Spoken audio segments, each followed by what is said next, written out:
Uma nova família, parte 8.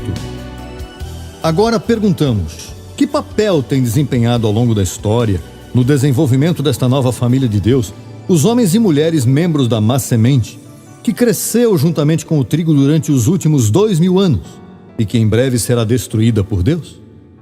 Está escrito: todas as coisas o Senhor fez para si próprio, e até mesmo o ímpio para o dia mau. Provérbios 16:4. Sabemos que cada coisa criada tem um propósito justo diante de Deus, e cada coisa Deus a criou para si próprio.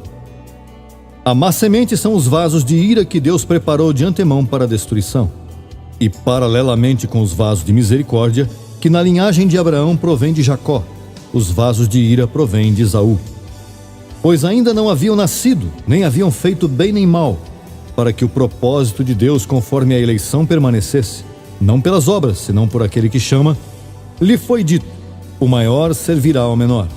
Como está escrito: amei a Jacó, mas me aborreci de Esaú. Romanos 9, 11 a 23.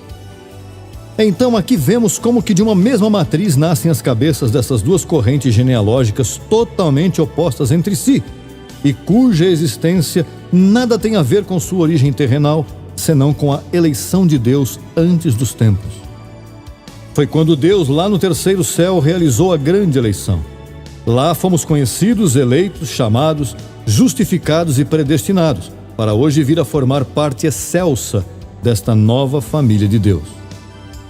Com seu livreto na mão, nos chamou um a um, depois nos declarou justos diante dele, nos deu a fé e nos fez virgens para sempre, metendo-nos e dando-nos sua graça gratuitamente. 2 Timóteo 1:10. E sabemos, escreve Paulo, que aos que amam a Deus todas as coisas lhe cooperam para o bem, isto é, aos que conforme o seu propósito são chamados. Porque aos que antes conheceu, antes da fundação do mundo, também os predestinou para que fossem feitos conforme a imagem de seu Filho, para que ele seja o primogênito entre muitos irmãos. Romanos 8, 28 e 29.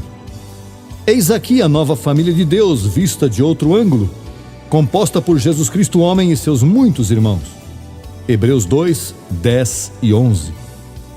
E hoje, depois da transformação, será vista plenamente a imagem de Cristo em seus filhos, quando nossos corpos forem semelhantes ao corpo de sua glória.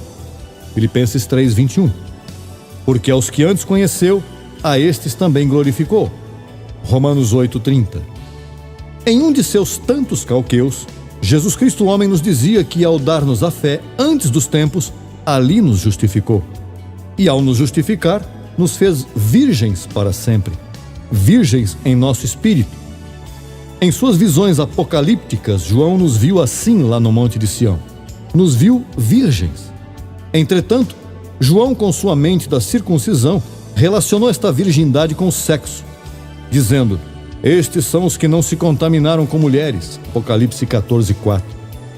Sem dúvida, as primícias do Senhor ou família de Deus, que hoje seremos transformados, sempre fomos santos, independentemente do que nos tiver acontecido aqui na terra, estando na carne. Acaso Deus, em seu plano de redenção de seu povo, incluiu a santificação da carne? Pode o sexo na carne interferir no que Deus se propôs a fazer com seu povo no espírito? A carne para nada aproveita.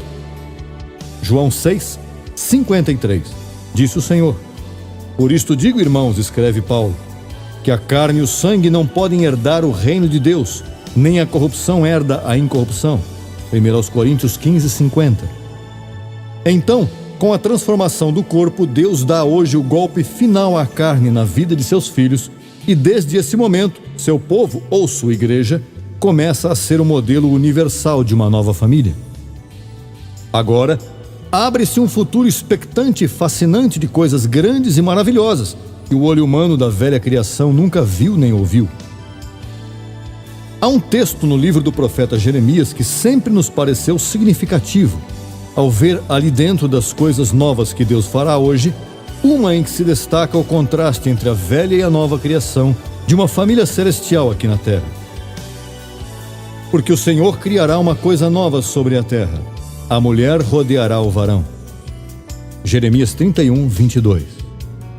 É importante saber que neste capítulo 31 de seu livro, Jeremias profetiza a volta de Israel hoje de seu cativeiro milenar e de sua reunião por parte do Senhor como pastor a seu rebanho. E nunca mais terão dor, diz o Senhor, referindo-se provavelmente à sua nova condição imortal. Jeremias 31:12. Então essa coisa nova que Deus criará sobre a terra nestes dias, quando a mulher rodeará o varão, deve ser o novo modelo humano do novo homem de Deus que aparecerá sobre a terra nos dias do reino. E como Paulo foi em seus dias, muito mais o seremos nós hoje nos dias do reino, com corpos glorificados. Seremos espetáculo ao mundo, aos anjos e aos homens. 1 Coríntios 4:9. Por que não podemos pensar que o homem de Deus da nova criação possa ser admirado e rodeado pela mulher da velha criação? Se, assim como Isaías nos viu, em suas visões proféticas, voando como nuvens e como pombas em suas janelas, nos verão hoje os homens e mulheres de uma geração tão tecnologicamente avançada como a nossa.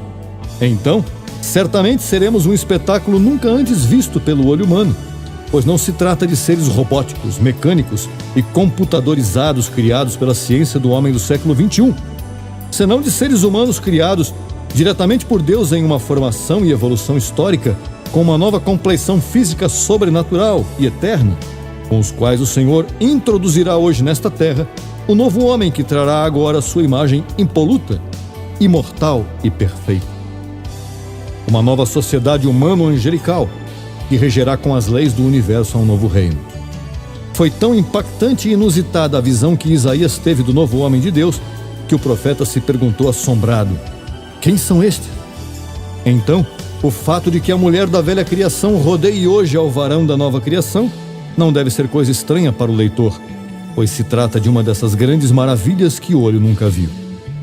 A pluma de JH para o Deus vivo, para sua esposa Liz e para sua amada espiritual.